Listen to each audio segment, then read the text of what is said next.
All right, welcome to Jeremiah Creek. I am David Haynes. Bull can't be with us again this week. He's busy with Oxford University, and so it's kind of messed up our schedule on when we're gonna do, when we're gonna put up episodes of our podcast. But I thought today I had a topic to discuss. I planned to discuss it with Bull, but since he's not here, I figured I'd talk about it anyway. I read an article on the Free Press, written by Olivia Reingold. So if you want to look it up on the Free Press, you can find it. First of all, it's very well written. Olivia Reingold, regardless of what you think of her, is a very good writer. And the article title is, "How Can You Be a Cop in a City That Hates You?" So the overview of the article is, oh, I forgot to say, I'm here in my studios at MCT. So if I have to turn, and I got a few minutes, but so in case I have to turn and do something, that's why I'm working here at WMCT Radio in Mountain City, Tennessee. So the overview of this article is, it talks about the mental and emotional toll of being a police officer in Chicago. And I'm retired now from the Chicago Police Department. I did see this toll, not so much on me. I had a pretty good career. I had a few scary moments, but nothing major. In my case, the only thing major was car accidents. So, but in Chicago, the city, it's a city where officers feel publicly despised and institutionally unsupported. And that is true. I don't know how many times I had conversations with bosses, and you just really get the feeling that they will support you as long as you're absolutely right in what you do and you don't get any media attention that says you're wrong. Doesn't matter whether you're wrong. It only matters if you get media attention that says you're wrong. And if it puts them in an uncomfortable position, then you're done. That was the attitude that we had going into really the 2000s. I started in 1995. It was a little bit different, but in the 2000s, you started getting some really dishonest media coverage of the police department, and then the bosses became more and more political and more interested in what the media said about the police officers under their command, and not about what was legal, lawful, following the rules. That only had to do with when you didn't have media coverage. If you had media coverage or you had a lawsuit, what was right and wrong had no bearing on the situation. So this article by Olivia Reingold, she does firsthand interviews. She lays out a bunch of statistics and does a critique, and she really lays bare the human costs of policing in a city at odds with its own protectors. And that's the key. When I started on this job, it was, and especially, and still in some neighborhoods, you really, people come up and thank you. They like, the police. But by the end of my career, vast majority were totally dismissive at the minimum of the police and hateful in most cases. I had one kid who grew up with my kid who told me that he didn't like the police because all the police officers were racist. And I said, "You've known me your entire life. You know I'm not racist." And he was like, "Well, you're not racist, but all the other police officers are racist." And that was the attitude. It was, if they knew you personally, "Oh, you're not bad, but all the other police officers are bad," which was a really shitty way of thinking from anybody. All right, but I kind of divided the story up into three basic sections, and so I figured I'd go over what I thought of the three basic sections. And the first one was the way she put it was the emotional weight of wearing a badge in a divided city. So there's a disconnect between the officers and the public. I kind of got into this already. The officers feel vilified by mainstream media and political leadership. That was very true, especially during and after COVID. There was a real a real push to make the police the bad guys, to do whatever they could to support people who were criminals, or what they called victims of the criminal justice system, and less to support the victims of those crimes or the police officers who had to deal with the criminals. And this, more than anything else, here's I think the biggest misconception about police work, especially in Chicago. You hear this from politicians all the time, that they have to rebuild the trust of the community and the police department. Okay, here's the thing. In my almost 30 years as a police officer, I will tell you, the erosion of trust between the police department and the community is because of the media and the politicians. This is the same as somebody who sets your house on fire and then grabs your hose to put it out, and then wants to charge you money for the ability to use your own hose to put out the fire that they set. This is absolutely my firm belief, is that the coverage of the media and the kowtowing of the politicians to the media is what caused the erosion of trust. Now, politicians and media people will tell you that the erosion of trust is something that needs to be repaired and it has nothing to do with them. That's not true. They divided people, they divided the police department and the citizens of the city of Chicago, and then they run and they use their political ambitions and their raising money to repair the trust that they themselves eroded, for want of a better word. When you're the ones telling the citizens that the police officers are bad, and then you're wondering why the citizens think the police officers are bad, and it's up to you to fix the reason why the police officers and the citizens are at odds, then that's a real problem. And that's what happened. So you get these politicians who are stuck in the fact that they're the ones causing the problem, and then they're also the ones trying to fix the problems that they're causing. And by the way, the other thing is that this might seem like they don't realize that they're doing this. I also firmly believe that most of the politicians in the media that I've talked to in the city of Chicago, I mean, and I spent years dealing with people at WGN. I had a little bit of insight into the media. I had years of working down at headquarters and seeing, I don't personally know a lot of politicians, but I was in meetings and groups where politicians dealt with the upper level staff of the police department. And I will say this is not a case of them not realizing what they're doing. This is, I think, a concerted effort by the media and the politicians, maybe not together, a concerted effort by the media, and then a concerted effort by the politicians to use the divide between the police and the citizens for their own political purposes. The other thing I wrote down is many police officers feel unwelcome, even in neighborhoods they patrol and live in. And I said the story of the kid who grew up down the street from me, who grew up basically believing that all police officers are racist. I will tell you another story. The city of Chicago decided that they were going to talk about the Burge torture cases. Of course, this is 25 years after John Burge retired. Nobody on the police department worked with John Burge or during that time, and any problems that there was, which were never proven in court, were long since fixed. And the Chicago Public Schools decided that they were going to teach basically a week-long course on how rotten the police were.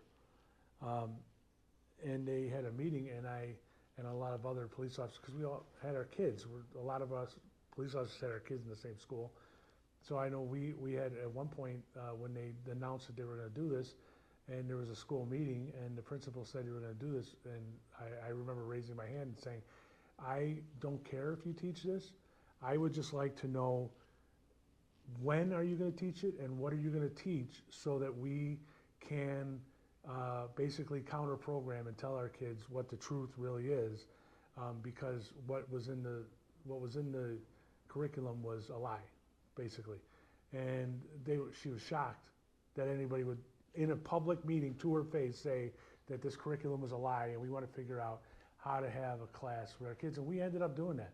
We booked a room at the library, had the kids in there, and went over the curriculum that they had that day, and explained to them how this was a lie, this was a lie, this was a lie. And then it caused problems with the school because the kids would go back into school and then ask the teachers why they were telling lies, and it got into a huge debate, briefly, not a huge debate, but a little bit of a debate. What do we got? Okay, so we have isolation culture within the police force. Now this is another thing. During my career, this wasn't, it got a little bit better as the career went on. But there was, especially when I started, a tough it out culture where you were told basically, hey, you signed up for this, there's some tough times, there's some trauma, you just have to tough it out, you have to deal with it. And a lot of ways people did it ended up self-medicating with alcohol. I will freely say that in my case that happened a lot. And hanging out with your police officer friends because they were the only one that understood what you were dealing with at work. Civilians didn't, family didn't. Well, in my case, the family did because I have all police officers.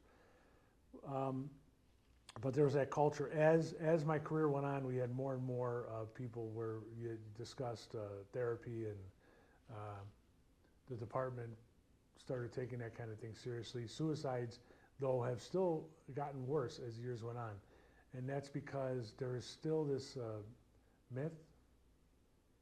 There's myth, or it's still going and getting therapeutic help is still looked down upon. Partially by it's a generational thing. It's not as bad as it was when I started, but there is still a real push against it. It's perceived as a weakness. That's what I'm trying to say.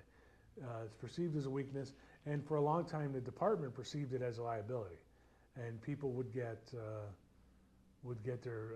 badge and gun taken away or reassigned, especially if the department found out you were taking any medication for depression or anything. That has changed in the last few years, only in the last few years. So it's I think that going forward it might get a little better. And I also wrote down emotional support is often informal, inconsistent, or absent. That too is getting a little better. It was very much absent when I was a younger police officer back in the 90s and the early 2000s. It's still inconsistent. You still don't have enough people. I will, to be fair, don't know how a local government can pay for what I would think would be enough. There's going to have to be a balance between how do you get consistent, even if it's just a check-in, emotional well-being check-ins or something like that, consistently with police officers without exploding the budget for therapists and people. I suggested before I left that there was a way of doing that was to get actual police officers, a little bit of training in each district, and to basically make once a week or maybe a few days a month where their shift included making sure, checking in with anybody on the medical, checking in with the officers that were working, checking in with people who were on their days off, and figuring out if, who's okay, who's not, who needs a little help, who doesn't. And if you did that consistently, people eventually would begin to trust you. One way of doing that, there's a lot of police officers that have degrees who can get, you can send them to a training course to do basic counseling. Mostly triage is what I'm looking at. And have people that would consistently check in with police officers, and that would be their tour of duty. Not every day, but maybe one day a week. Or we used to work, when I left, we were working 4 days on, 6 days off. So maybe 1 4-day week a month would be those 4 days would be your job to check with everybody on your shift, whether they were on the medical, on vacation, on their days off, or working, to figure out kind of how they're doing, do a emotional well-being check-in with everybody. It would take a long time for people to get used to it, to be consistent with it, and to then trust that that person's going to help them out. But it was one way of doing it without exploding the budget. There was the public perception and demoralization, anti-police sentiment. The protesters during COVID and after COVID really got to a point where they were supported by the media and politicians and were able to do whatever they wanted to the police and not get punished for it. There was no consequences for it. I remember a very specific time. Jamal Green was doing a protest. This was during the George Floyd incident, which took place 3 states away, had nothing to do with the Chicago Police Department. Somehow we were vilified for it. But I remember at the time I was down at headquarters, and there was a protest in front of headquarters. And a friend of mine, Bob Teets, was a sergeant, and he was on the street. And they were standing there not allowing people in a line. The police were in a line, not allowing people to go into police headquarters. And Jamal Green got in the face of the sergeant with a whistle and was blowing the whistle 2 inches from his face. And the sergeant had to stand there with a poker face, basically not moving, not reacting, and not, because what Jamal Green was trying to do was bait the police officer into hitting him on live TV. There's all kinds of cameras pointing at him. And I remember Gary McCarthy was the superintendent at the time, and after it was over, Gary McCarthy called him and said how proud he was of him, that he was able to stand there and take it and not react and not respond in a bad way and just be as professional as he was. And I was very offended by that. I thought, who knows if this guy, he's using a loud whistle in his face. Who knows if he has damage to his ears? I don't know. I never asked him about it. I thought that it was very offensive that this guy stood there and was allowed to basically intimidate and bait this police officer without any repercussions whatsoever. And the best thing that could happen was that the superintendent said he was proud of the sergeant. There wasn't a media person in the world that said that this guy was wrong for doing that to a police officer. There wasn't a politician in Chicago that said this was terrible that this guy did this. It was the only thing they said was they were amazed that the police officer didn't fly off the handle and beat the crap out of him, which is, I'm sorry, it's just, it was offensive to me, totally offensive to me. I personally was spit at, shouted at during the protest. My guys, I had to hold on to my guys to stop them from chasing people because they would throw bottles at the police and take off running, hoping that the police would chase them and chase them down, and they would get a lawsuit or something else. And the morale on the force has been terrible for going back this far. So it was the last few years of my career were very disheartening, very disheartening. Okay, so. God, that's only the first main topic. All right, so getting to mental health crisis and the suicide epidemic. Sorry, just checking. I got a few more minutes. CPD, Chicago Police Department, has one of the highest police suicide rates. In a recent cluster, multiple officers took their own lives in a short period, and many more struggle silently, fearing professional consequences if they speak out. I never personally had to deal with suicides, but I had a lot of friends that were victims of suicide. I could never understand it. There was one I could understand. A guy retired and had found out 3 months after he retired that he had terminal cancer, didn't want to put his family through it. I can't imagine committing suicide, but I can understand that thinking. That thinking I can at least understand, if not, wouldn't do it myself. But a lot of these suicides were, we had one when I was down at headquarters, a woman with little kids at home. It was terrible. And as far as struggling silently, there's a perception that if you go to a doctor and you get treated for depression and you get some medication, that you will lose your job or be taken off the streets. That is less prevalent now than it was when I was first on the job. When I was first on the job, that was absolutely true. You couldn't work the street. You couldn't. In some cases, for a while, they were like, you can't be a police officer if you're taking Prozac. That has changed, but that change hasn't really filtered down. So people still believe that that's what's going to happen, even if it's not true.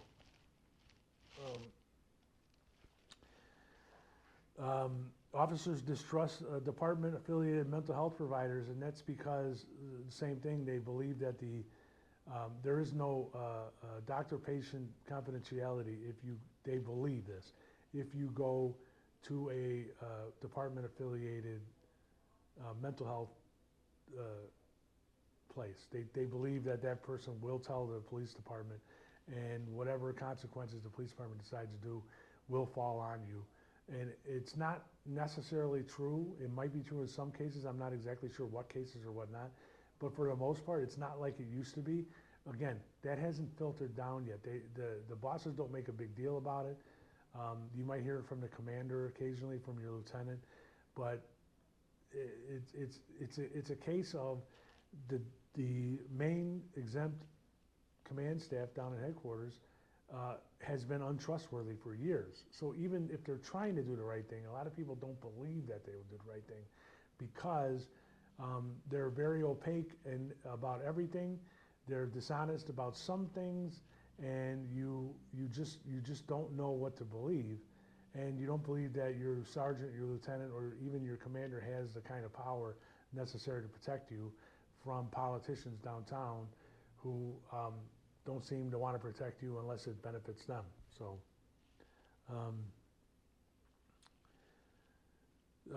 so they feel there's a lack of truly confidential and competent care. The competency level of the care has gotten much better. I will say that. The people who work down there at the end of my career were much better than what was there in the old days. In the old days, they were great with drugs and alcohol counseling, not much for anything else. So that has changed over my career. Again, it's just hard to get that to filter down to the police officers who don't deal with them on a regular basis. Let's see. As I was kind of saying a second ago, a few policies. There's no policies that address the cultural stigma. That was the word I was trying to think of earlier, stigma within the department. There has been, they've done a lot to make the care competent, to make the care available, but they have not done anything to broadcast that the care will not hurt you.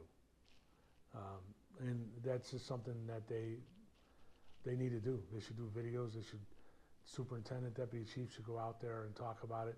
But again, there's also a basic lack of belief from the people on the street, from the bosses downtown.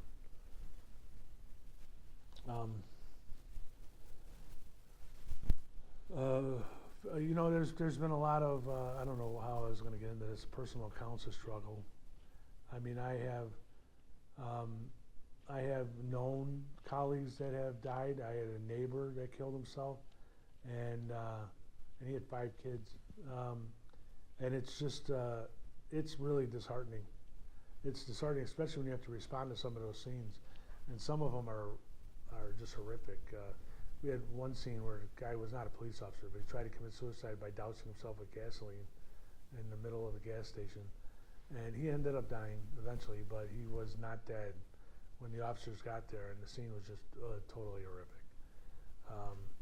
And that causes trauma to the police officers who have to deal with it, on top of dealing with the family who you have to tell, and on top of the investigation and reports. And in that case, we tried to get the first responding officer at least to get some help. She wasn't interested, but several people who feel this mental strain have resigned or retired early. I have to say, I don't think that was a main topic of why I retired early. I could have worked for another 6 years. I just felt like when I started on the job, it was what I consider to be a lifelong career. It was something that I felt a call to service, and by the end of my career, I'm like, why am I doing this? There's no, I was at the top salary that I was going to get. My pension was, I basically had the full pension, and although my age would have allowed me to work for 6 more years, I was regularly getting abused by, you drive out on the street and you get the finger, or people spit at you and everything else. I'm like, why am I dealing with this? I had to really put you in jail if you didn't turn on your body-worn camera, even if it was an accident. I mean, pressing the button twice, it seems simple, but if you're jumping out of the car and chasing him and you hit the wrong part of your camera, you could go to jail for 3 years.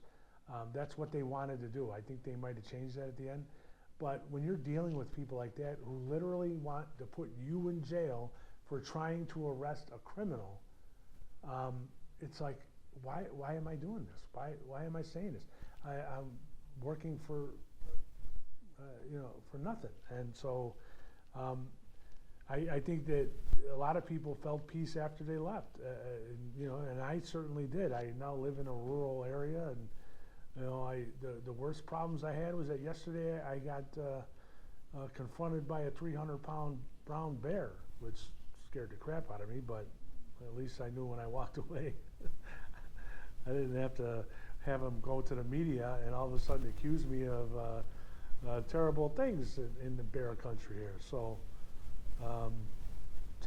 part of the speaking out now and saying something, and I wanted to talk to Bull about this, was just to kind of raise awareness.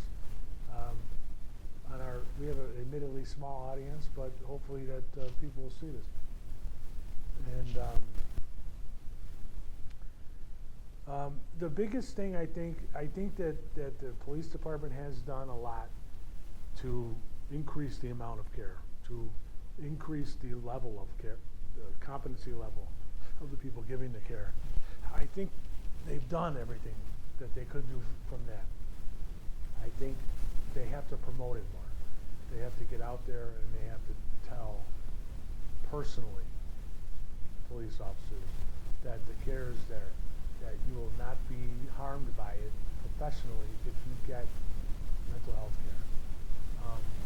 And they have to increase their level of, how do you say it? Not their level of honesty, but their level of believability to people, that they would trust what they say. The only way they can do that is to be less opaque about everything. Everything is kept a secret. How do you get promoted? It's kept a secret. You don't know, except by if you're one of the people that take a test. How do you get into the upper ranks? We can't tell you. You have to just figure it out. That kind of stuff is what I mean by be less opaque. They should just lay out how your career advances. These are Gen Z kids now. They want to know every week what they should be doing so that they can move ahead. This isn't like the old days where you was all politician and glad handing and handshaking.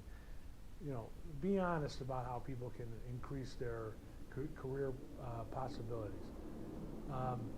And second of all, stop being politicians who hate the police. The media in Chicago doesn't like the police. The media is very progressive. It's not going to change. They are their own separate group. They hate the police.